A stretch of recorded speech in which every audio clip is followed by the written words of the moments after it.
Hello guys and welcome to Diamond Sorting video blog. Today we'll be looking through some loose diamonds that have been collected over a few years in an independent jeweler. What happens is a client will walk into their store, they will sell their unwanted gold, and the jeweler will remove any stones that could be saved, that are not chipped, and they will collect them in different boxes. Some of them will collect them in separate boxes depending on the diamond weight and size in millimeters, and others will just put everything in one box. After a while, when they've collected quite a few diamonds, they'll send it to a company that will sort the diamonds through for them, or they can do that in store. Today, I'll be showing you my process of sorting diamonds, and if you have any questions, let me know in the comments below, or you can always contact me on a private message. Let's begin. The instruments I'll be working with is Presidium Gem Gauge, a weighing scale with a carat function, the very important Diamond Sieve. I had this given to me by a jeweler. It has from 0 to 20 number plates, and that is all different sizes. What you do, you start with the highest and work your way to the lowest.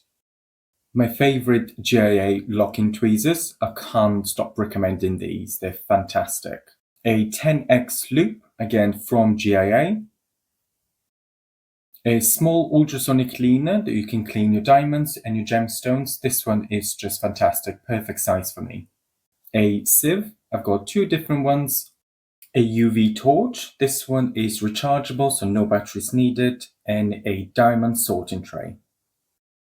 So those are the diamonds that got given to you by the jeweler. They have been sorted them through on carat weight. That's not a bad thing. A lot of people will sort them out by millimeter sizes just because it's easier when a jeweler asks you, can I have a 1.2 millimeter or 3 millimeter diamond? And as long as you have some sort of system, that's a good thing.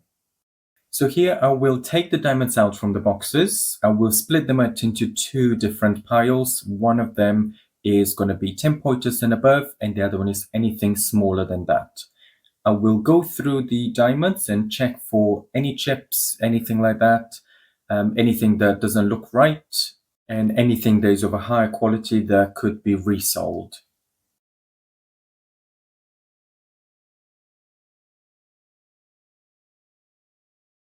And after I've worked the first group, they're ready to go into the ultrasonic cleaner. As you can imagine, they have been worn, they have been in rings or pendants, and you can imagine what will come out from there. As we say in the trade, is a human pate. And I'm sorry if you're eating now, but that's literally what it is. Now, I'm not using any harsh chemicals. I'm using just mild detergent into the ultrasonic cleaner, and you still have to keep an eye on them just to make sure that they're cleaning. And after you dry them, just go through them just to make sure they're all clean. Anything that is out of the ordinary, you can separate. If they do need any extra clean, just pop that back in. Just go through them, take your time. If you're doing that for the first time, the more that you look through that loop, the better you will become. And here are all the diamonds. I have the larger ones in the scoop and the smaller ones on the pad. They all have been cleaned and checked, so they're ready to go through the sieve. I'll start with the larger diamonds, so all the small ones I'll place on the diamond tray to use later. So let's begin with the fun part. I'll start with size plate number 20 and 19.5.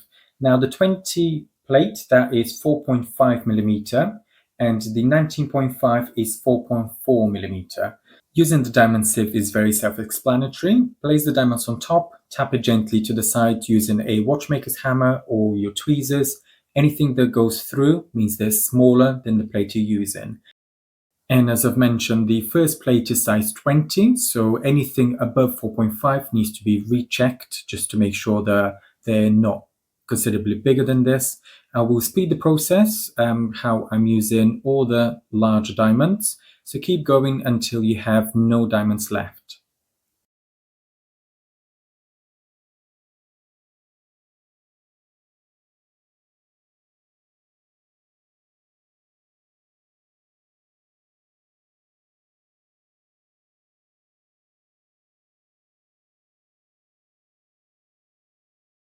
And now we continue with the smaller diamonds. So this is a close-up. So because they're quite small, you can see the process they're going through.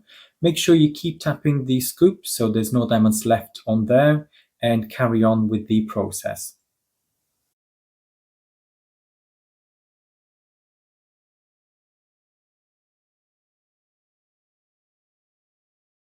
Always check your sieve plate just to make sure there's no diamond stuck in the middle. As you can see on this one, there is one tiny one there.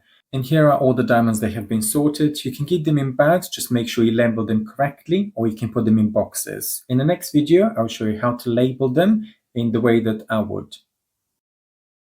And now it's labeling time. I'm using my Diamond Label Manager 280. It's one of my favorites. I've had it for quite a few years. The tape width is totally up to you. I'm using the 12mm black on clear. You can choose a different background, but I prefer this because it's just the standard way of doing it.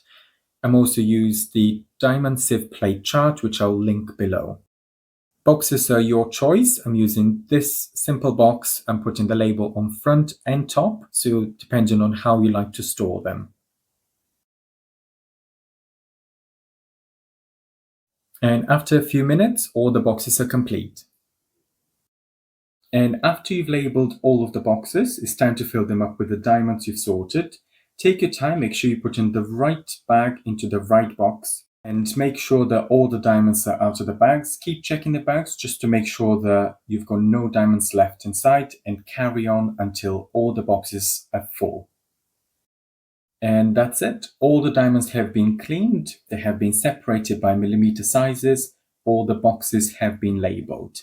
Now, it's up to you how you want to store them. You can keep them in a drawer, or you can put them in a box. And for this jeweler, I have put them in a plastic tray. Just make sure that they're done by size. So you've got the smallest, which is the first tray, and that's the largest, which is anything from 2.4mm and up. And that's it from me on how you can sort through your diamonds. If you have any questions or any tips, please let me know through Instagram or through my website. Until next time, stay Gemmology obsessed. Do you get it?